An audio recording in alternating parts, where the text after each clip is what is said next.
Okay, we got our Woodland Mills chipper here. It is a, what is it? Let's see, it is a WC88. It's supposed to be able to take 8-inch logs. We're gonna find out today, because even though it's been over a year since I bought it and it has sat here on my land in the snow, I haven't used it. Now, before I go through the process of hooking it up, I thought, okay, let's try and turn the shaft, see if we can get some love here, and it wouldn't turn. And then I looked inside at the blades, and of course I wouldn't do this if it was attached, but this rotates, so the hydraulic feed is working, it's moving, but the shaft wasn't working, so that tells me the blades aren't working. So what I did is I took this off, and we're gonna do this. Take this bolt out. Luckily, that bolt there is welded in, so it's not going anywhere. And then this shaft will pivot out of the way. One-handed, you know. Okay, so what I did was I took a sledgehammer and I hit on this piece here to get it moving, and sure enough, that's all it was. It was just stuck. It just had some dirt. Probably hasn't been greased in at least a year, but the nice thing is it's moving now.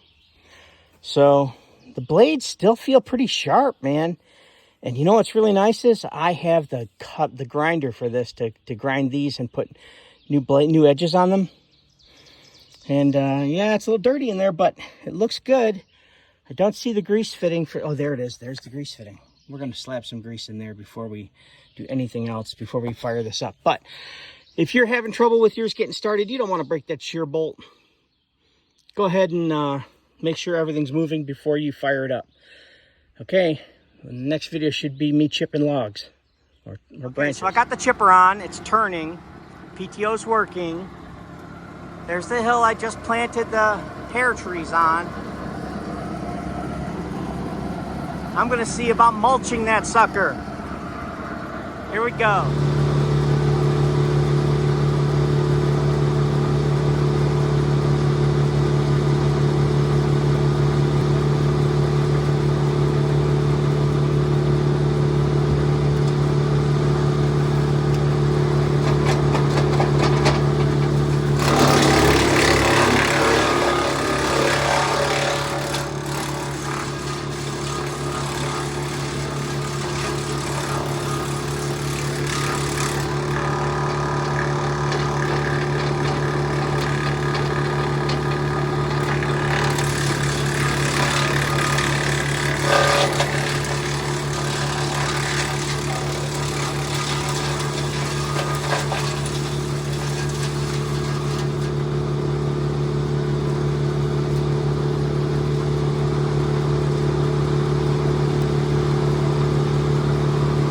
So now we have proof of concept. We know that the chipper works.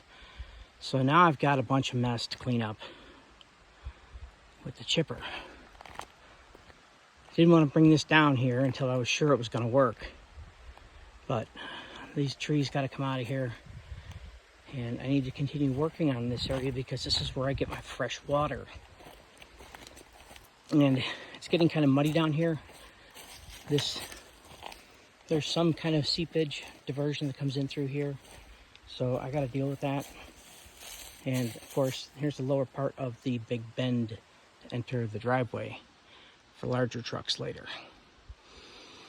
Okay, I'm going to put this up and I'm going to get to work.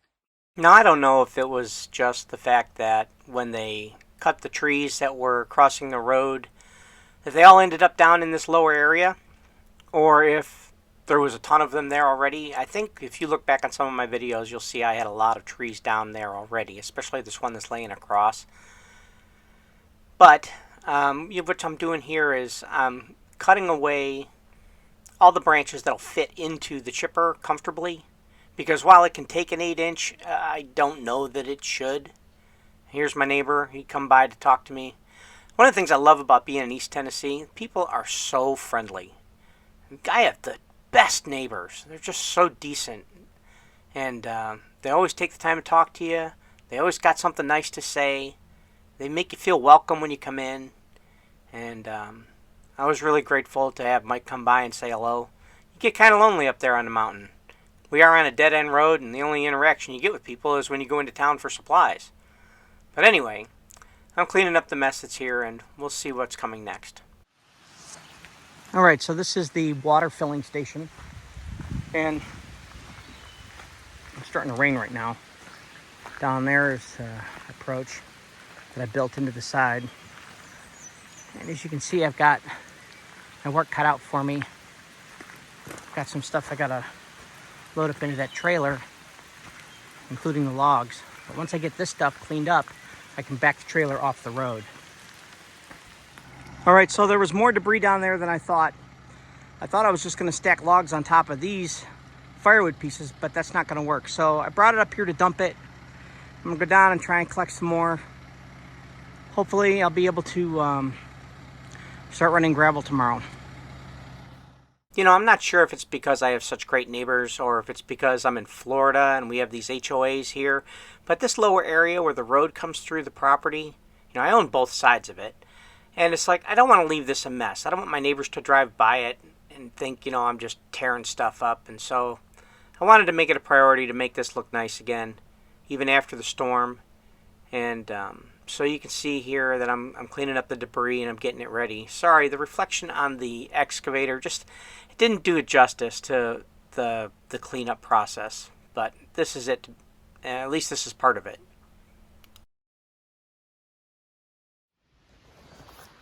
So yeah, cleaning up after the mess from the hurricane. I still got those trees on the hill, right?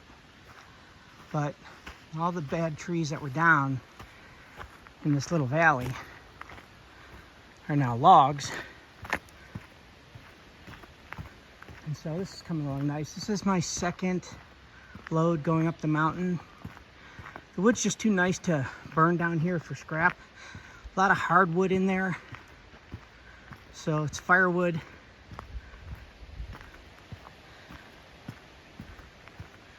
I think this is coming along nice. I still got a lot to go, but I wanted to do a little progress report. There's a really nice stream over there. All right.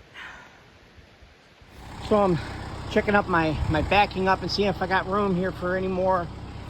And I get close to here and I'm thinking to myself, holy shit, that's not good. This excavator might be down for the hydraulic hose, but it still works. How close am I? Holy crap. I don't even have half an inch there. I don't even want to think of how long it might have taken me if I had to cut all that wood into manageable pieces. And even just to build a burn pile down here, it would have taken forever. And again, sorry about the reflection in the glass inside the excavator. It kind of throws things off a bit, makes it hard to see what's going on. But having it mounted inside the excavator means I get to capture things like dexterity and loading the trailer. And I haven't hit the trailer yet. If you look back in one of my older videos, you did see me drive it into something, but that's another story that I don't talk about. Anyway, cleaning up this mess, it wasn't too bad. I think I had about 4 trailer loads. And the logs, of course, are going to be milled up at the sawmill. And I've got a nice entrance or drive in here now to be able to get the trailer in with a couple of totes to refill my water supply. And there is this really nice stream in here. And I'm going to show it to you here later. It's coming up. And you'll see why I want to beautify this whole area down here. I got a lot more work to do with getting the shrubs and brush out of this area. And I'm going to build up this whole area you see me scraping down here. I'm going to lift it all up about 8 feet so that I can build a turn there so that I can get big trucks up that road. But that's for another day. This process is just about making it a reasonable place and having decent access. And this is where I'm going to come down with the trailer. And you can see the stream right here next to the bucket. And that gives me a chance to actually fill up the water totes without having to run a whole lot of hose. This is probably the nicest stream that I have on my property. And it's very accessible, and there's a very long run of it. And this is where I get my water, really, for my showers and running the toilet. And what's really nice is the water's really clean. It's really clear. I know that the people up the hill use it for drinking water. I'm not going to, but they do. So it makes me happy to know that it's clean. Now, it did take a few more of these trips, and every time I went up, the logs got bigger. And where it went up there on the hill at the campsite actually was different, because the logs went to the sawmill, the brush went to a burn pile, yada yada. Anyway, once I got back up the hill, there was more work to be done. Now, I'll be honest with you, it would probably be much easier to just dig a big freaking hole and bury all this stuff. But the problem is, first of all, if I ever want to build on an area that I've dug a hole in like that, it's going to collapse a little bit over time as the wood rots. So I don't want to create a future problem later. And this stuff takes up a lot of room. Now, we're going to have a wood-burning furnace later in the house, so I am slowly stacking firewood all over the place. Will it last until I get the house built? I don't know. I sure hope so.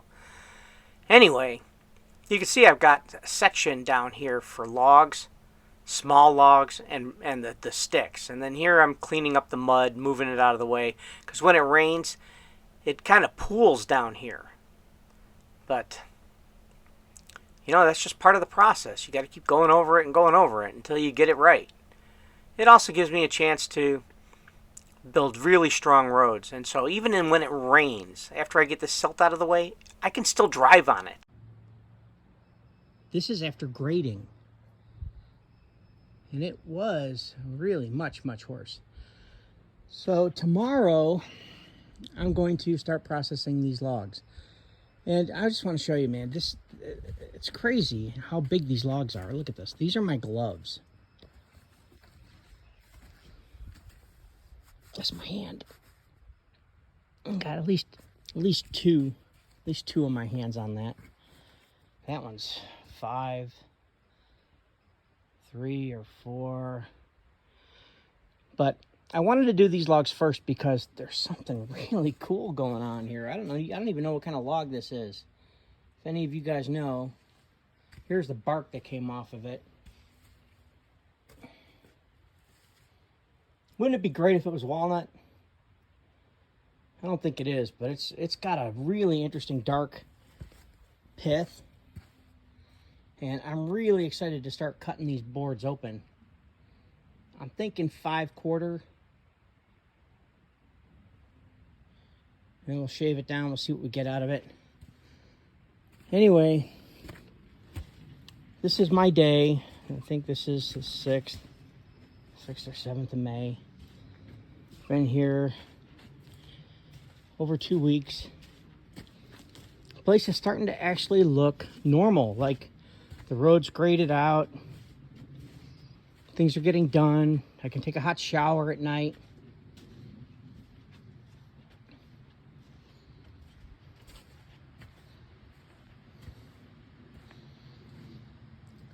First time back after a long winter. Boy, that was rough.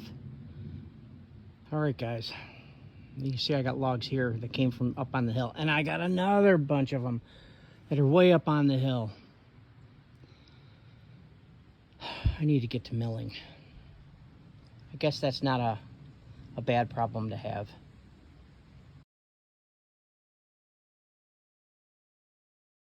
All right, so this is just a small trailer full of logs. I picked these logs specifically so that I could make 4x4s. And it looks like some of them might even go 6x6. So they're going to be structural for the stand that'll be here, my slab stand. Because if I start cutting on those logs without a slab stand, then I'm going to have a mess here that I'm going to have to clean up. And it's just easier to make it now than it is to try and mill that lumber there, or mill that lumber. So it's funny, I look at those logs and that's exactly what I see as lumber.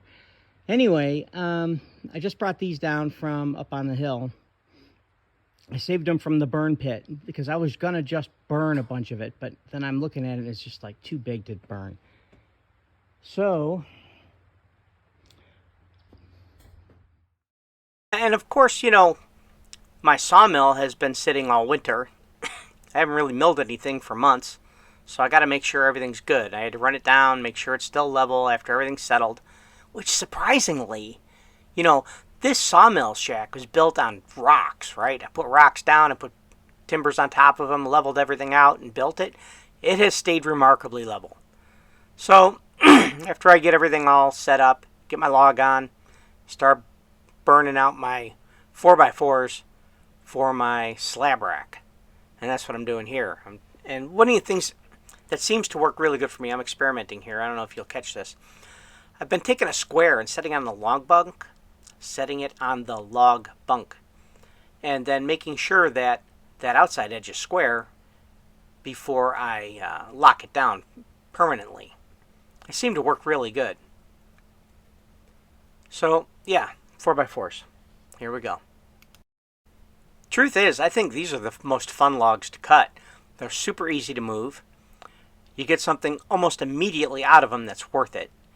And you only got to have maybe a few passes and you've got a piece of lumber that you can actually use. Those 4x4s are incredibly handy. And I've been stacking some. If you look out in the back there, you can see my wood rack, or my wood drying, I don't know what you want to call it. Anyway, so here I am, I'm squaring up for my slab rack. And the pieces are coming along nice. And I got the burn barrel going because once you cut off some of those smaller pieces, you just can't use them. There's nowhere they're going to go. And, you know, after a while, you get one or two good pieces off what would have been a 2x6 or a 6x6 or an 8x8. Then you've got the wood you need to roll the logs down on top to keep it level. And it moves those logs along a lot easier, as you'll see as I'm doing this. Now we're on time-lapse photography here, so I'm jumping through my log cutting experience on this one a little bit quick. I think you've all seen, if you're looking for sawmill videos, there's lots of videos of people cutting logs so that you can see the blade running down directly. The truth is, my camera was running out of memory, and I thought it was more important for me to catch the essence of what I'm doing than it was to catch the slow motion video of the saw cutting through the log. Anyway, these blades, Ripper 37s, they're good, man. They last a long time.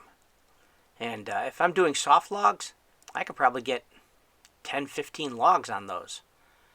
Anyway, hard logs I probably stop at about 4 or 5. Standard logs, 10, 12 inches long. But the soft logs, man, I can rip all day. Anyway, I forgot what the guy's name is that sells them, but you can look it up. It's not really hard to figure that out. At any rate, you can see the Canon WD-40, which I lube up everything before I run, pretty much every time, so that it's not so hard on my arm cranking that thing up and down. And with the solar, I can even have music out here. Anyway, looking at how this is shaping up, I got lots of good lumber here. These are true 2x4s coming across for supports, for the uprights rather, and the 4x4s on the bottom. They create enough strength that I really do think that this is going to last a couple of seasons once we get it all together. Now, whenever I finish a round of milling, I like to come through with the blower and blow all the sawdust out. If you let that get wet, if it rains on it, it's going to stick. And while the rails don't seem to want to rust because they're galvanized, it's just a mess. And it creates room for algae to grow. And I don't know, it's not good. So if you're going to have a sawmill, you need something to blow that dust out of the way. Okay, I'm not going to lie, this part is fun. After you blow off the sawmill, you get to come over to the burn barrel and blow out all the ash that's in there and get that thing going nice and hot. In fact, I think I made a short of this that did really well and got a lot of views.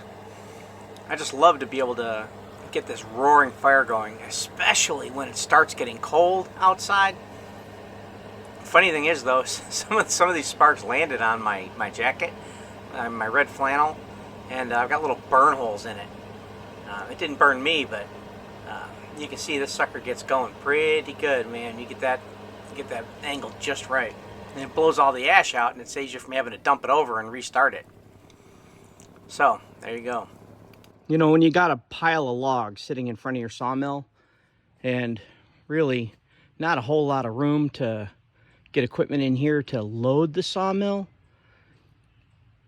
it can be a challenge. So what I'm doing is I'm using offcut boards to create a bridge to roll these logs, because they get heavy after a while. The little ones, you know, like something like this, something that's about 6 to 8 inches, you can pick that up.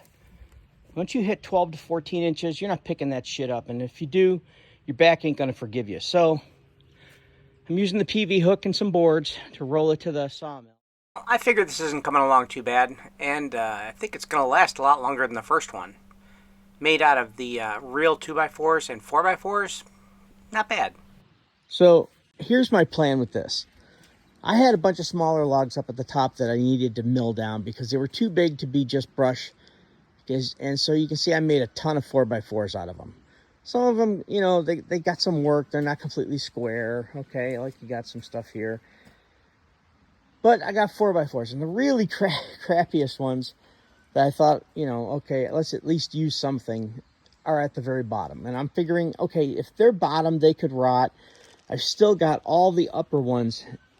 And then I've been making cross braces with 2x2s with the thought that the next time I got to rebuild this thing, because, you know, you got to realize you're going to be throwing wood at it. The next time I want to be able to just rebuild it. I don't want to have to throw it away. And so I'm making it a little more industrial this time. I'm learning a lot. Like I've got this secondary bird's mouth I'm working on learning here. Yeah, clearly it's not right. It's not perfect. But this is how you learn. You don't learn on the project you're building for a house. You learn on a project you're building for something like a slab rack. So this is just me learning. Just wanted to share that with you. I am not one of those guys who builds perfect every time. My sawmill shed came out really good. I'm really happy with that. I'm learning some new skills. So here we go. The goal, I needed to build a slab rack. Here it is. It's done. I needed to clean up some brush down in the lower area. That's done. I still got a lot of work to go here. I'm going to be working on this for the next 25 years. If you want to watch the progress, I hope you'll come back and check it out. If you've been waiting for an update, I'm sorry it's taken so long. Honestly, my phone was just full and I hadn't figured out an external storage device for my Mac Mini. I got that worked out now, so I got more videos coming soon. In the meantime, if you like this whole homestead stuff and you want to see what's going on and how I'm doing it, I hope you'll subscribe and check out the rest of the videos. Okay, thank you for watching.